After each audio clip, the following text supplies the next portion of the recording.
I didn't have time to actually do the summary. I actually have everything already written in, plotted, but I didn't have the time to actually do the video. And as such, I have to accumulate all the updates until today, which is for 2 days. So let's start off with some diplomatic stuff first. In Belarus,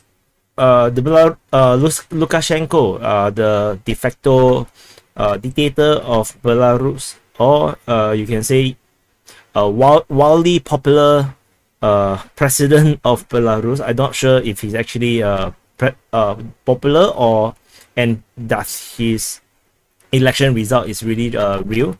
Anyway, he have ordered an immediate creation of operational operational command of the Belarusian armed forces in the Ukrainian direction.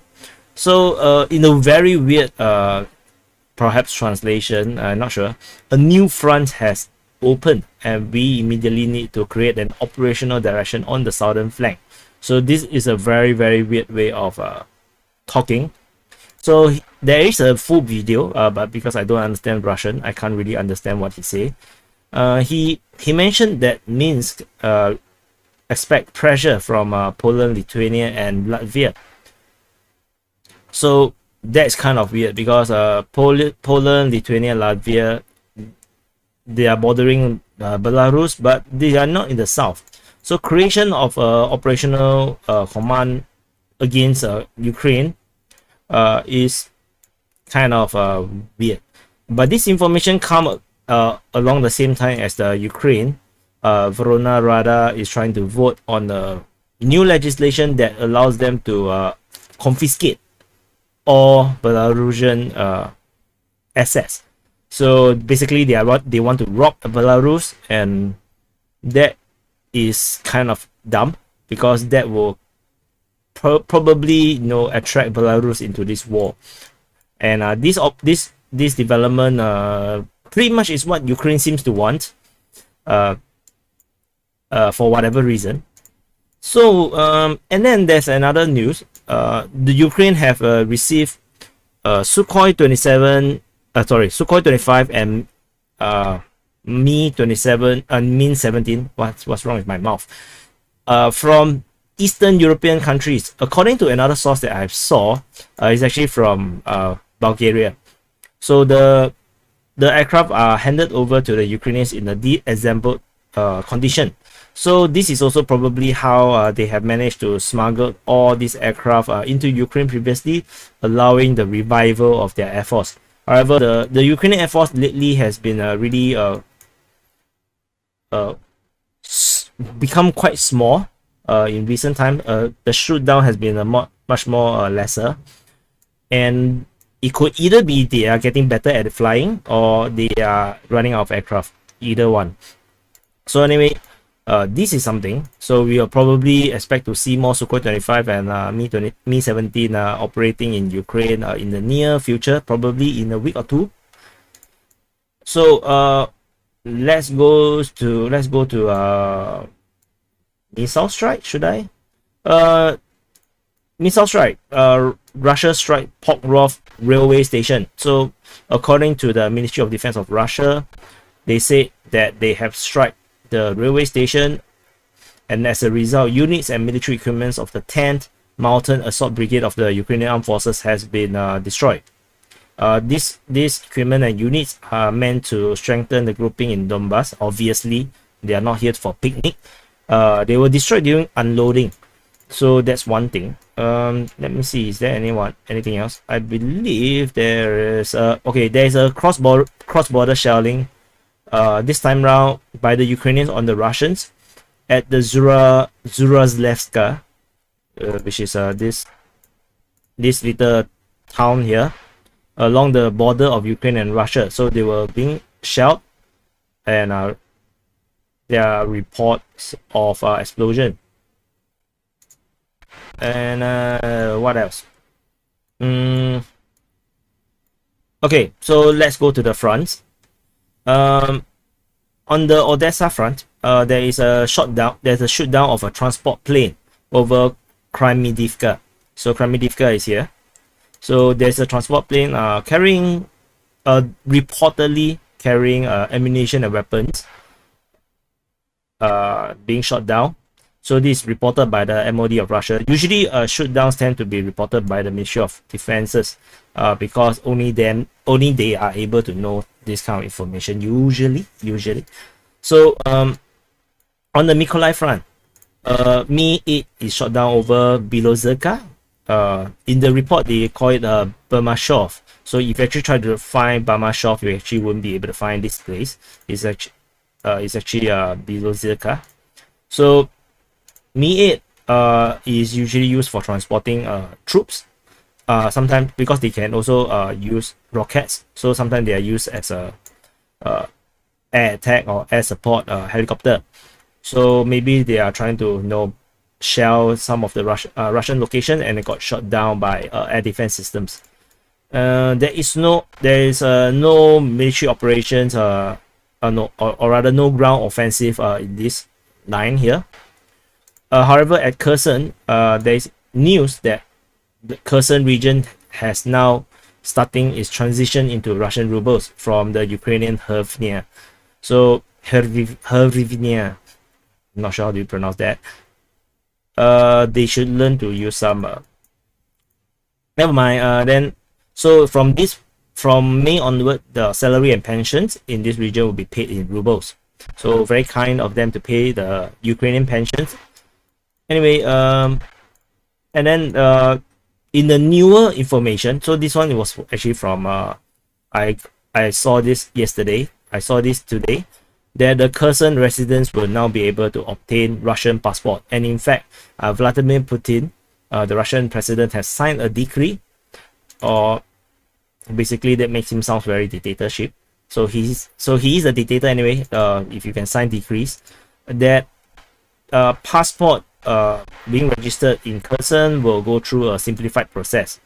So soon so this is very attractive to the people in Kherson, I believe, because they no longer need to really be indebted under the Ukrainian rule, because Ukraine now has a lot of debt, and to be part of Russia means that they do not need to pay this debt, and they will actually have a passport that they can actually use. They can actually travel around. However, of course, the Russian passport may not be as powerful as the Ukrainian one now at this moment because of all the sanctions and stuff happening like this. But for Russian speakers, probably they don't really care that much. Let's see. Okay, at Kryvyi Rih front, I have no information, no news. So moving on to the Zaporizhia front, this gathering force did not really do anything. So of course this is from the Ukrainian source, Aristovich. So anyway, nothing here. Of course they are fighting at Puyaipo and area, artillery battles and stuff, which is like not important to me. And at Mariupol, the Russians have opened a humanitarian corridor for ships. So let me close this up. So for vessels, international vessels, civilian vessels that were stuck in Mariupol previously, they are now allowed to leave the port of Mariupol. They have this corridor. They actually travel out here, go one straight line to this point. They can cross these Straits of Kerch, I think. But I'm not sure what you call this place. Around Kerch, they can actually follow this. So they can actually follow basically this entire civilian line. You can see this dotted line here. Basically, it's basically the same line. They can cross here, and then they can actually go into international water. As of now, Sea of Azov is probably as good as a Russian inner sea. It's no longer international water, as far as I am concerned now, because of the capture of this entire area. So this is no longer international water. So what happens is that the Russians cleared all the mines, which is why the ships are able to leave. However, in terms of the information, there's I think around 8 vessels that refused to leave because the owners of the ships did not order the ships to leave, and the Russians are now trying to get them to leave the port to go back to their home port. Not sure what's the reason, and maybe the sailors are gone, or maybe the Ukrainians ordered these companies not to leave the vessels. I'm not sure what's the details in this thing, but there are some issues with trying to get all these vessels to leave the port. However, in terms of the Mariupol administration, they have already declared that the port will start operating from tomorrow onwards. So they will be able to start receiving civilian vessels and cargoes from tomorrow onwards. The port will be operational from tomorrow. So, in other news, Russia has reported that 1.5 million refugees from Donbass and Ukraine has arrived in Russia. So this number, you can take it with a pinch of salt. If you don't believe in Russia, 1.5 million is a lot of people. Probably, I'm not sure if they will stay there or they will actually return to former Ukrainian territories, or go back into Donbass, or go back into Kherson, Mykolaiv. Not sure. Anyway, so moving on to the Donetsk front. At the Donetsk front, fighting continues in all these locations. There is fighting reported near Zolota Nerva. At Vuleda, of course, there is fighting at Novomahailivka and Slavny, and of course, Krasnohorivka. So there is no new real information, except that I saw a video. I'm not exactly fully sure exact location where this is taken. So it actually shows the usage of a TOS. Oh no audio. So this is actually the TOS-1 thermobaric missile. You can see the explosion is spectacular, quite scary. I think any people that is probably in, let's see again. Just check out the shock wave. I think any soldiers around here would probably be dead. I mean, even if you are further away, I think you'll also probably be dead, or at least your eardrum will be bleeding. So quite scary weapon. Just thought that it's a bit interesting to see because it's rather spectacular. There is no information about Pisky, except that they are fighting there. In the north, fighting for Avdiivka continues. There is not much intel, clear intel about this region, except that there is active progress from the Russians trying to encircle Avdiivka, as well as moving in. There is some information about Russian forces attacking from Spartak into Avdiivka. However, they say that the fighting is at industrial area, which I don't really see the industrial area around here. So kind of confusing what this means, unless you are saying the high rise here is industry, which I don't think so. This looks very residential to me. So what else? So that's all for Avdiivka.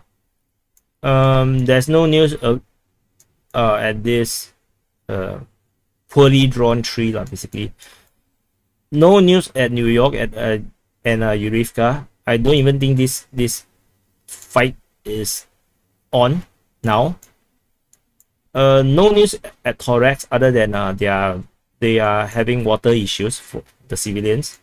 They are only allowed to queue up for water from 9 to I think 6, and even that the queue is very long. So there's one video going viral with a very pretty girl complaining sarcastically, which in a language I don't understand. So you can actually go to DPA's Twitter account. You can actually scroll down and see. I actually retweeted the video. Yeah, if you like to see pretty girls. Moving on to the Bakhmut front. So this area is Bakhmut front. Yeah, this area, the lower side is Bakhmut front. The Russians are now moving towards Novoluhansk, but instead of moving from the north, they're actually moving from the south. The fighting, according to this intel from Braiba, the units of the DPR Donetsk People's Republic militia. They are actually attacking from Holivka. This Golovka is actually Holivka. Holivka is this city here. So they are actually attacking northeastwards towards Novoluhansk. So maybe this is a pincer. And the latest information is that the Russian forces have captured Vulehiska power station. So previously we are not sure, right, about whether the status of this power station, did the Russians actually captured it. So they actually captured it intact. There's actually no major damage within the power station as well. So these represent a major threat to any Ukrainian forces remaining within this area. So there is heavy entrenchment in around here. This is a original front line during the Donbas Civil War. So this force moving towards Novoluhansk will actually put pressure on the Ukrainians to stay and fight. However, the Russian forces is actually moving from the rear. There is also quite a number of entrenchment around this region, as you can see here. These are all very heavy entrenchments. So it won't be exactly easy for the Russians to go from the rear, but this will actually put a lot of pressure for them to retreat. Whether they will stay and fight is another question altogether. But however, there is not it's not really a very good idea to retreat because they will be running out of fortification and defenses if you continue to retreat further on. This is a strong point. So is Bakhmut. So if they retreat on, the entire front will collapse, and this is not actually ideal for the Ukrainian forces. For the Ukrainian forces, the best thing for them is actually to hold the front here around on the Bakhmut front as much as possible. That's why this is a front on its own, because this is a unique area with tremendous amount of fortifications. Whereas on the Popasna front, this is actually very undefended in terms of heavy fortifications. So the progress here is a lot faster. So it's actually two different fronts. Further north, from Luhansk, the Russian forces have captured Klinov. So the capture of Klinov means that they are just 10 kilometers away from Bakhmut. So things are getting really close. I mean, you can run from here to here in an hour. So it's not really that far away. So this is also progress behind their front line. These are all the entrenchment. They are moving behind the front line. And now Bakhmut is under threat. At 10 kilometers, the Russians could easily place artillery here and bombard the city. And indeed, Bakhmut is under heavy bombardment from missile strikes and artillery, as far as I understand. And Bakhmut is a majority Russian-speaking area. So not sure how would the citizens react. But for the Ukrainians, this is a vital city to keep whole. If they don't, then the fight will quickly arrive at Sloviansk and Kramatorsk. So this is a stronghold that they must hold. So the pimple that become a horse, that become a horse with more hog, that become a cow, and then becoming a baby cow, now it's looking like a pig with that grew legs. So you can see this is like a one leg, see, very cute leg, and then there's another leg that is behind this four leg. So this pig looking cow thingy with horns is looking very scary. So now we are reporting on the Popasna front. On the Pilichatine, or not, how do you pronounce this? Pilichatine, whatever, Pilichatine. The Ukrainian forces continue to hold this position. So apparently this position is really well defended, and this will protect Pokrovsk for a bit more. But latest information is that the Russians are actually moving for Pokrovsk. Not sure from which location, or Porotsky, sorry. Moving towards Porotsky. I'm not sure from which direction. Probably this side. But I did not indicate here because the information is unclear. Not clear enough, but there is a attempt for Porotsky soon. And if they capture Porotsky, then the forces here will be encircled. So this position have to hold as well. So it's not looking really good for the Ukrainians, because too many weak points has opened up in their entire line of defenses. Further up north, there is fighting reported at Yakovlivka. This is reported by the Ministry of Defense of Ukraine. So, as you can see, the enemy led offensive action in the area of Yakovlivka. So this is Ukrainian information. The Russian forces have reportedly captured Bilohorivka, Lhyane.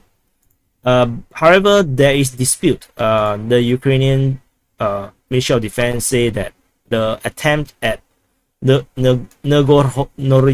Nagornoye. So I don't really understand about this part about Ukrainians. Why don't you just use your Ukrainian name? Why you use the old name? And then they also contradict in terms of Lipovi, which is Lipov. So they say that the attempt to attack this location has failed. And then there is another tweet by Military Lab.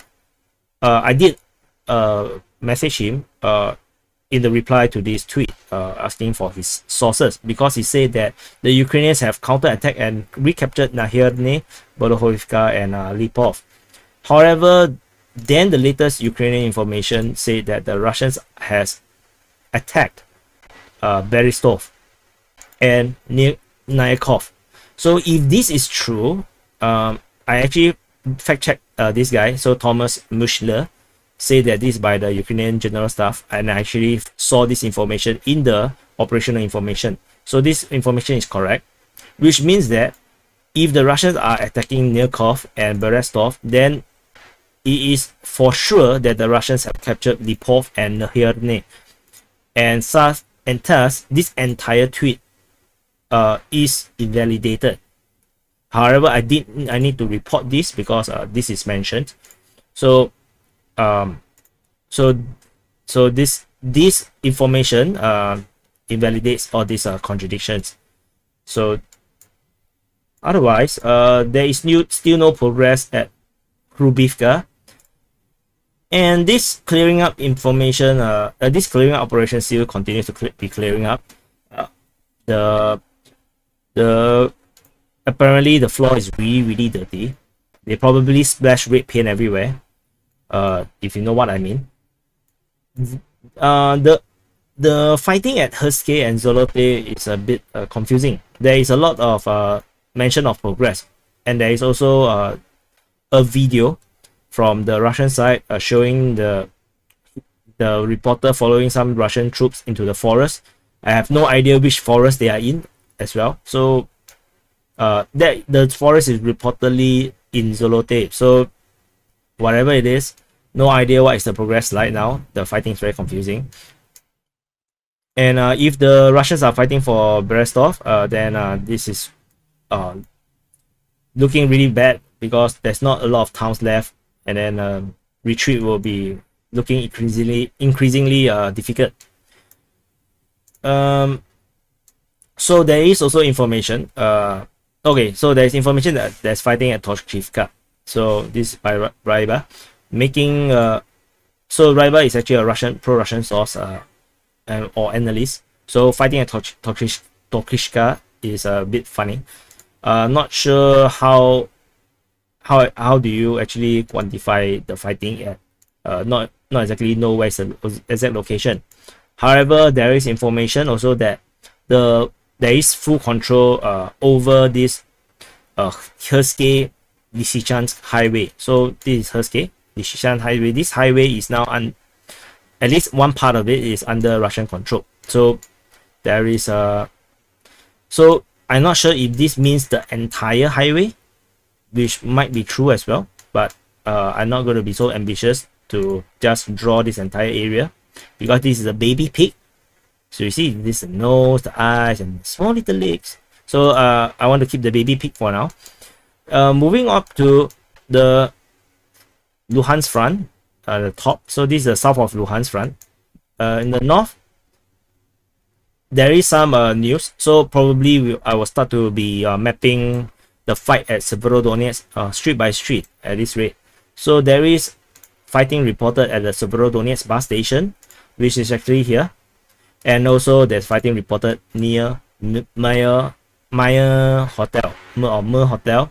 So the fighting is along the street of Lysychanskaya Street. So Lysychanskaya is this street here.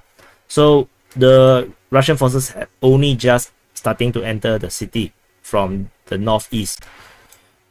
So there is the latest information about Severodonetsk. In terms of numbers, the head of internal affairs of the Luhansk People's Republic estimated that there are 4,004 Ukrainian forces within Severodonetsk, and there's actually 6,000 in Lysychansk.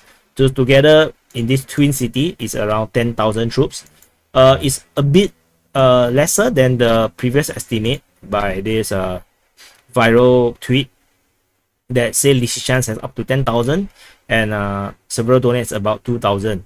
So perhaps maybe 2,000 of the Lysychansk forces have entered Severodonetsk as reinforcement, and then another 2,000 have been redeployed, maybe down south, maybe.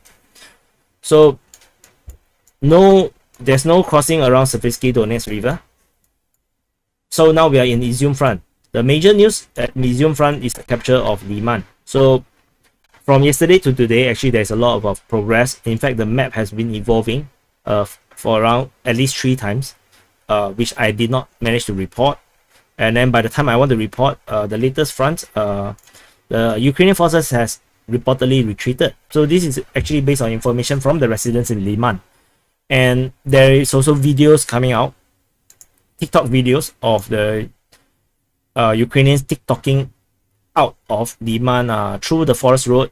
So if you cannot see here, which is actually, I understand that it's really hard to see, there's actually a number of forest roads. You can see there's a lot of forest road through this forest area, and not sure on which road the Ukrainians have actually retreated down towards the river, and they have retreated away from their final stand within the city, which is at the railway station, as well as the south of this city around here.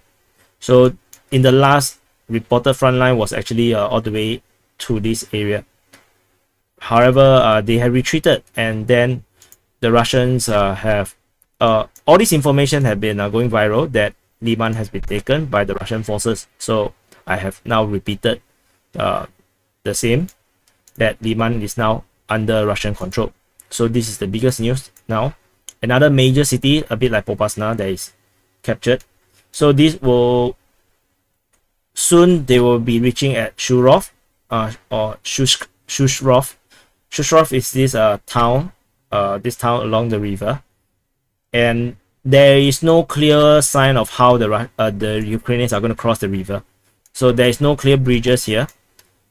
So, and then they blew up the bridge themselves.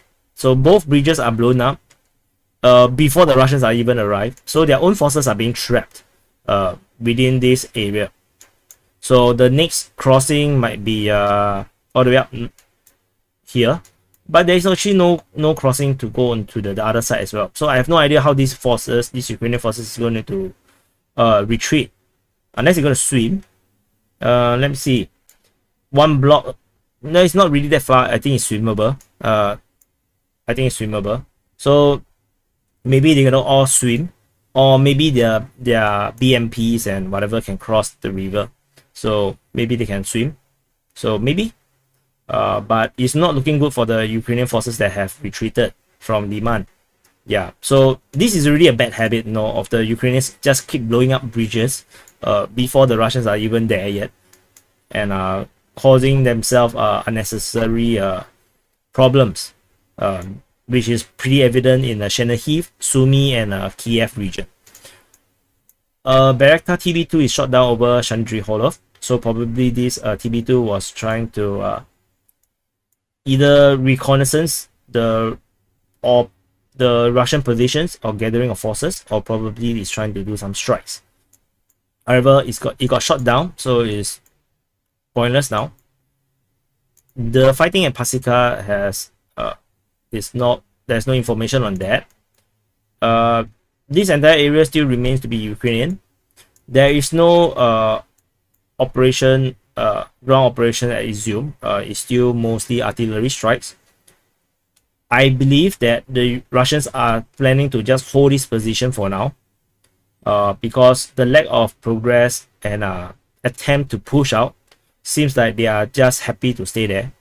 So probably they are using this position as a threat for the Ukrainians to continue to hold this position here, so that the Russian forces in this area can finish their job. Not sure, or maybe the Ukrainian defenses here are just way too strong for the Russian forces. There's also a MiG-29 shot down over Kramatorsk. So MiG-29 is usually air-to-air fighting. However, this one got shot down by an airplane. So Russian fighter aviation. So the air-to-air fighter lost its air-to-air fight. Let's see what else did I miss. What is this exclamation mark? Oh, okay, I can delete this. Moving, there is also a Mi-24, a Hind, shot down over Hosarivka, so south of Balaklia. So after all this bad news, welcome to the happy front at Kharkiv. So at the Kharkiv, happy front is now happy again because the Ukrainian forces have recaptured Terranova. So this is the third time the Ukrainians have controlled Terranova. So they had previously captured Terranova from the Russians, and then the Russians counterattacked and recaptured Terranova. So now the Ukrainians recaptured back. So this apparently is very valuable. Everybody wants this town for some reason. So maybe they want the trees, because with the trees we can progress our green agenda, right, to save the earth. So these trees are so important. Capturing them means great progress for the saving of the earth by the Ukrainians or the Russians, should the Russians take them. So only these trees are important. These trees are actually less important to the Russians. Anyway, cross-border shelling I've mentioned. I have put a question mark on this location at Verkhinya Pasarivka because it's way too quiet here, and there might be a case where this Ukrainian force that had crossed the river northeast of Rubizny has melted away, or they might have already trekked south to join their comrades in Zarishny or Matalivka. So very soon I might be deleting this entire balloon. This looks like a balloon now, away from this area south of Australia. No, Gold Coast. No, yeah, in Ukraine. There is no information about the advance at Hontarivka nor the fight at Kontimlia, and this fight for Peshotravny also there's no information. So weird times in the happy front. So this is the summary for the day of 91 and 92, and for 25th and 26th of May. Very soon we're going to reach 100 days. So let's see what's going to happen.